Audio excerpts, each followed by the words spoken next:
সবিক ভাই, এই আম গাছে আম ধরছে ভাই, মেলাডি ধরছে। এটি আয়া পাইরা লয়ে যাইতে হইব, নিয়ে যান।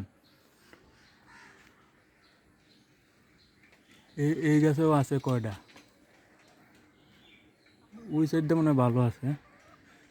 এই গাছটাতে আছে, আর এই গাছটাতে ভালোই আম ধরছে। এই গাছটা ঘরের পিছের এই আম গাছটা। আর পেঁপে গাছগুলো মাশাল্লাহ বড় হইতেছে।